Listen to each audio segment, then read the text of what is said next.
大家好，今日想同大家講一個品牌，大家一定唔會覺得陌生嘅，就係貢茶。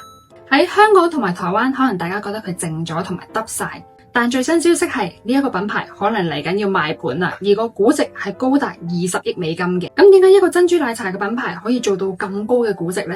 同埋當時攞緊幾百萬美金年薪嘅澳洲 banker 點解會毅然辭職走去台灣嗰度賣珍珠奶茶呢？喺內地茶飲市場咁蓬勃嘅一個地方，貢茶係反而係做唔掂，但係喺外國反而係做到差唔多上市咁滯。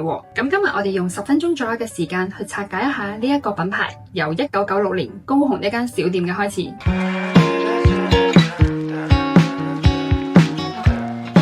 話說1996年有個叫做吳振華嘅台灣人，佢做咗一件好破嘅事。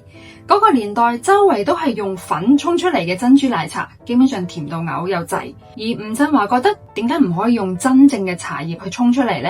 佢反反复复試咗2000幾次，終於研發出一個改變行業嘅產品，就係奶蓋茶。大家記住呢個時間點下，2006年佢正式成立咗貢茶呢個品牌。而貢茶呢兩個字意思就係以前進貢俾皇帝飲嘅茶，定位係高級精品。而佢哋首創咗嗰種用芝士同埋鮮奶打發出嚟嘅鹹甜奶蓋，鋪喺清爽嘅茶面上面。喺當年咧，其實係極度震撼。大家飲珍珠奶茶其實本身係為咗解渴噶嘛，但係貢茶咧係想你慢慢品嘗，甚至變成係一種新興嘅潮流。2009年，貢茶衝出台灣，第一站唔係內地，而係香港。跟住之後咧，就進軍澳洲同埋美國，一路發展到係2010年左右。貢茶呢一個品牌喺中國內地市場遇到咗一個幾乎搞死佢嘅問題，就係山寨。因為貢茶呢兩個字咧，其實係歷史嘅詞彙，其實你係冇辦法去註冊商標嘅，所以出現咗好多不同類型嘅嘟嘟嘅貢茶。而高峰時期真正嘅貢茶其實得幾百間嘅啫，但係假嘅咧就有幾千間。吳振華咧當時就好頭痕，打官司又打唔贏，開始咧就心灰意冷。而喺呢個時候，地球嘅另外一邊有一位澳洲嘅 banker 就開始出嚟改寫呢個故事啊。有一位叫做 Martin Berry 嘅澳洲銀行家，當時佢喺花旗同埋渣打呢啲大行係做高層嘅。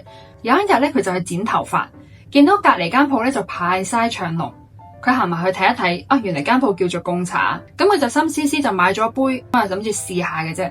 飲完之後佢就好中意，咁銀行家嘅直覺咧就即刻響起咗警號啦。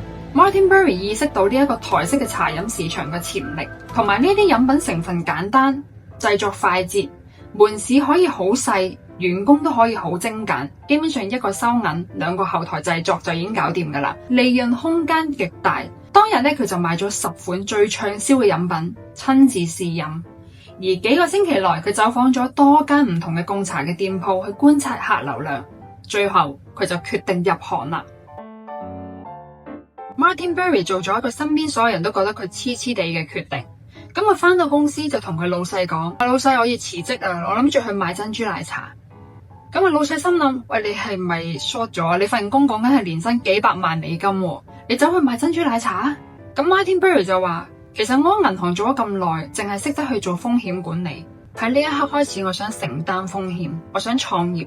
咁佢二話不說咧，就買咗張機票去台灣。咁去揾當時呢一個貢茶嘅創辦人吳振華，咁我就同吳振華講：嗱，我幫你手，將貢茶推向全世界。吳振華咧當時其實都半信半疑嘅，但係見到呢一個外國人啊咁有誠意，咁就諗住將韓國嘅總代理權俾咗佢。咁 Martin Berry 亦都為咗呢一鋪咧，其實都可以話賭上自己副身家嘅。咁佢就攞咗250萬美金出嚟。咁當時佢就帶住老婆喺2012年就飛去韓國首爾，開咗第一間貢茶。Martin Berry 咧喺韓國做咗幾個好大嘅決定，而呢一啲決定咧亦都造就到佢之後可以有能力去吞併台灣嘅母公司嘅。首先第一就係選址借勢 ，The Starbucks Strategy。佢發現咗韓國人咧係好中意飲咖啡嘅，而旺人嘅地方咧一定有 Starbucks。咁佢就決定唔周圍揾鋪啦，就專登開喺 Starbucks 隔籬。佢嘅邏輯好簡單 ，Starbucks 幫我篩選好晒個嗰度有消費力嘅客群，啲客等緊咖啡嘅期間，又或者係覺得等咖啡嘅條隊太長，而聞到你隔籬間鋪咁香，走過嚟買一杯，其實你已經贏咗呢一陣嘅客噶啦。結果呢一招非常之 work，好多學生同埋上班族咧都瞬間愛上咗呢一個茶飲品牌。第二招，明星行銷，佢捉緊 K-pop 嘅潮流，吸引啲韓星買嚟飲，變相幫佢哋賣埋廣告。貢茶喺韓國咧瞬間變成年輕人嘅一個時尚。第三招，加盟模式加速，佢由自己一間一間咁開，轉咗做特許經營。你俾加盟費，我教你沖茶。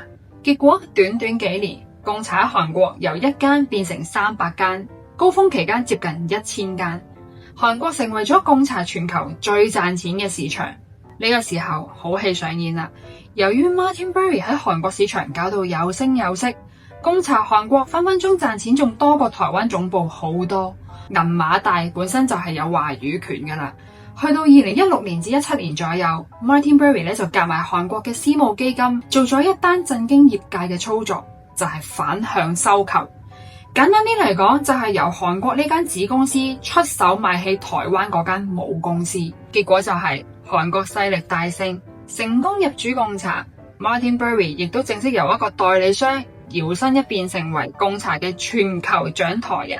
原本嘅創辦人吳振華喺呢個時間亦都慢慢退場啦。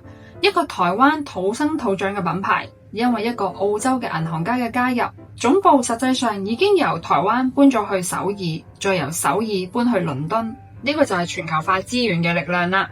講到呢度，大家可能會問 Martin Berry 究竟係邊個啊？佢唔係一個單純嘅沖奶茶嘅人咁簡單。佢喺銀行做咗幾十年，佢最叻嘅從來都唔係沖茶，而係砌盤數同埋揾賣家。佢好清楚知道貢茶要做大，一定要揾啲大水喉射住嘅。佢引入咗私募基金幫手做呢個反向嘅收購。去到2019年，佢再帶隊去美國 Boston 揾到另外一間巨型嘅基金，用咗大概2.88億嘅美金買起咗貢茶全球多數嘅股權。今次呢一單 deal 令到 Martin Berry 成功套現之餘，仲 keep 住董事長呢個位。同埋提一提大家， Martin Berry 呢個人其實係神台級嘅 banker。佢曾經管理過數萬億美元嘅資產，人面亦都好廣。佢知道點樣去將一個品牌變成一個商品攞去賣。好啦，講到最重要嘅位，點解貢茶而家會值20億美金咁多？好簡單，就係全球化。你睇翻而家中國內地嘅茶飲市場，蜜雪冰城啊、喜茶啊、霸王茶姬啊，其實大家都鬥到你死我活。但係貢茶呢，佢基本上係好少投入喺中國大陸嘅市場嘅，因為佢哋內卷同埋太多品牌競爭，反而佢將重心擺喺韓國、美國、英國同埋中東。而最新嘅數據顯示，2024年貢茶全球銷量其實達到5.78億美金，即係大概45億港紙。佢喺全球32個國家開咗超過2200間門市。佢喺歐美咧，其實係寶嚟嘅，當地人覺得珍珠奶茶咧係 exotic 嘅奢侈品，定價係可以好高嘅。仲有佢哋係搞自動化，用部機20秒就沖到一杯茶，基本上係唔係好需要人力成本。簡單啲嚟講，貢茶嘅估值係建基於佢喺海外市場嘅稀缺性同埋先發優勢。而最近咧傳出咗 TA Associates 想賣盤，估值係20億美金。如果你係 TA Associates，你喺2019年用咗2.88億去買入呢樣嘢，而家有人開20億，7年時間回報率可以達到6倍。咁嗰啲買家買嚟做咩呢？佢哋睇中嘅唔單止係貢茶呢一盤生意，而係睇中咗貢茶嗰2200個海外據點。